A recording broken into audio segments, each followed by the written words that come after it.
Banana puree ഉണ്ടാക്കാൻ വേണ്ടിയിട്ട് ഞാനിവിടെ നല്ല പഴുത്തിട്ടുള്ള നേന്ത്രക്കായ എടുത്തിട്ടുണ്ട്.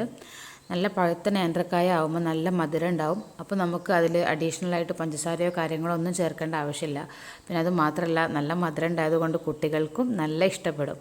അപ്പോൾ കഴുകിയിട്ടുള്ള നന്നായി വാഷ് ചെയ്തിട്ടുള്ള നേന്ത്രക്കായ നമുക്കിതുപോലെ അതിൻ്റെ തണ്ടൊക്കെ ഒന്ന് കളഞ്ഞിട്ട് ചെറിയ പീസസ് ആക്കി കട്ട് ചെയ്തെടുക്കാം. എന്തിനാ ചെയ്യുന്നത് വെച്ചാൽ ഞാൻ ഒന്ന് ഇതിനെ വേവിച്ചെടുക്കുന്നുണ്ട്. അപ്പോൾ വേവിച്ചെടുക്കാൻ നമുക്ക് ഒന്നൊരു എളുപ്പമാക്കാൻ വേണ്ടിയിട്ടാണ് ഞാൻ ഈ ഒരു പ്രോസസ്സ് ചെയ്യുന്നത്. അപ്പോൾ ഇങ്ങനെ പീസാക്കി വെച്ചിട്ടുള്ള നേന്ത്രക്കായ ഞാനിതുപോലെ ഒരു പാത്രത്തിൽ വെച്ചിട്ട് വേവിച്ചെടുക്കാൻ പോകും. അത് നമ്മളെ വീട്ടിലുള്ള ഇഡ്ഡലി തട്ടൊക്കെ ഉണ്ടല്ലോ, അതിലൊക്കെ വെച്ചിട്ട് നമുക്ക് ഈ ഒരു സംഭവം ചെയ്തെടുക്കാം. അപ്പോൾ ആദ്യം ഞാൻ വെള്ളം ചൂടാക്കാൻ വേണ്ടിയിട്ട് ഇതൊരു പാത്രത്തിൽ, നമ്മളെ സ്റ്റീമറിൻ്റെ പാത്രത്തിൽ ഞാൻ കുറച്ച് വെള്ളം എടുത്തിട്ടുണ്ട്. അതൊന്ന് തിളച്ച് വരുന്ന സമയത്ത് നമുക്ക് നമ്മുടെ നേന്ത്രക്കായ പീസസാക്കി വെച്ചിട്ടുള്ള നേന്ത്രക്കായ ഇതിലേക്ക് വെച്ച് കൊടുക്കാം.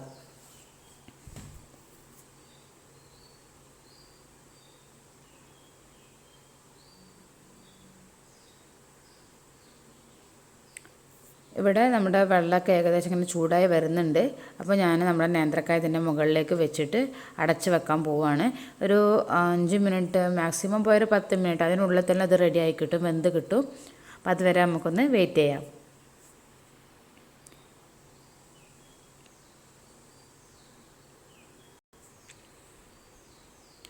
അങ്ങനെ നമ്മുടെ നേന്ത്രക്കായ ഇവിടെ പിഴുങ്ങിയത് റെഡി ആയിട്ടുണ്ട്. നല്ല ആവിയൊക്കെ പോകുന്ന നല്ല ചൂടോടെ തന്നെ ഉണ്ട്. ഉണ്ടല്ലോ, നമ്മുടെ നേന്ത്രക്കായ ഇവിടെ റെഡി ആയിട്ടുണ്ട്. ഈ നേന്ത്രക്കായ ഞാനൊരു പ്ലേറ്റിലേക്ക് മാറ്റി വെക്കുകയാണ്. നല്ല ചൂടുണ്ട് കേട്ടോ, അപ്പോൾ സൂക്ഷിച്ച് വേണം കൈകാര്യം ചെയ്യാൻ.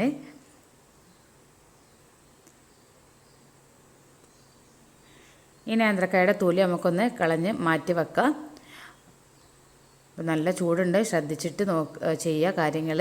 അപ്പോൾ ഞാനിത് തണുക്കാനൊന്നും നിന്നിട്ടില്ല, കാരണം വീഡിയോ ചെയ്യുന്നതുകൊണ്ട് പെട്ടെന്ന് ചെയ്യാൻ വേണ്ടിയിട്ട് ഞാൻ തണുക്കാനൊന്നും വെയിറ്റ് ചെയ്തില്ല. പെട്ടെന്ന് തന്നെ അത് തൊലി കളഞ്ഞ് വെക്കാൻ. നിങ്ങൾക്ക് വേണമെങ്കിൽ ചൂടാറിയതിന് ശേഷം ചെയ്താലും മതി കേട്ടോ.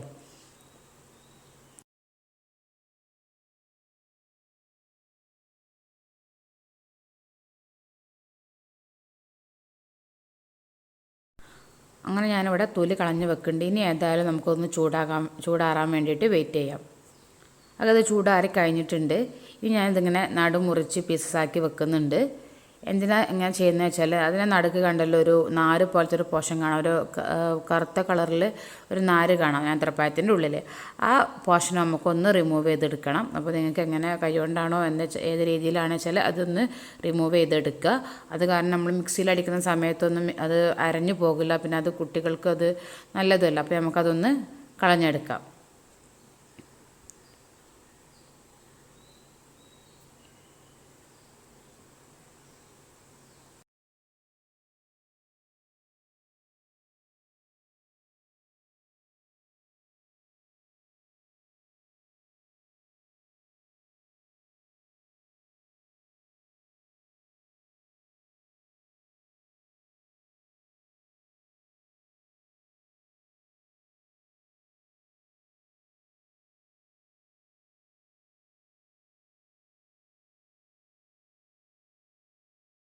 അങ്ങനെ അത് ചെയ്തെടുത്തിട്ടുണ്ട്.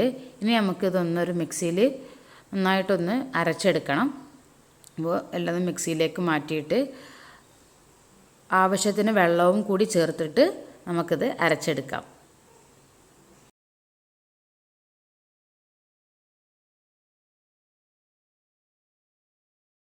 അങ്ങനെ നമ്മുടെ ബനാന പ്യൂരി ഇവിടെ റെഡി ആയിട്ടുണ്ട്.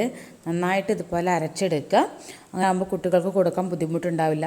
6 മാസം പ്രായമായിട്ടുള്ള കുട്ടികൾക്ക് നമുക്കിത് കൊടുത്തു തുടങ്ങാവുന്നതാണ്. കുട്ടികൾക്ക് നന്നായിട്ട് ഇഷ്ടപ്പെടും. നല്ല മധുരമുണ്ട്.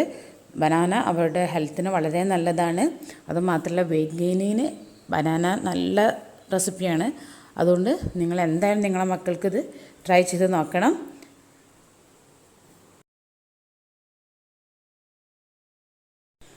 6 മന്തിന് മുകളിലുള്ള കുട്ടികൾ, ഏകദേശം ഒരു 8 മാസം 9 മാസം പ്രായമായിട്ടുള്ള കുട്ടികളാണെന്നുണ്ടെങ്കിൽ നമുക്ക് ഇത്രത്തോളം പ്യൂരി ആക്കി കൊടുക്കേണ്ട ആവശ്യമില്ല. അവർക്കൊന്ന് അതൊന്ന് ഉടച്ചിട്ട് നമുക്ക് ഇതേപോലെ പുഴുങ്ങിയിട്ട് ഒന്ന് സ്പൂണ് വെച്ചിട്ടോ എന്തെങ്കിലും ഒന്ന് ഉടച്ചിട്ട് കൊടുത്താൽ മതി. ഇത് 6 മാസം പ്രായമായിട്ടുള്ള കുട്ടികൾക്ക് കൊടുക്കുന്നൊരു രീതിയാണ് ഇതുപോലെ പ്യൂരി രൂപത്തിലാക്കിയിട്ട്. എന്നാൽ ഇനി നമ്മുടെ വീഡിയോ അവിടെ അവസാനിച്ചു. വീഡിയോ ഇഷ്ടപ്പെട്ടെങ്കിൽ എന്തായാലും ലൈക്ക് ചെയ്യുക. നമ്മുടെ ചാനൽ ആദ്യമായിട്ട് കാണുന്നവരാണെങ്കിൽ സബ്സ്ക്രൈബ് ചെയ്യാൻ മറക്കരുത്.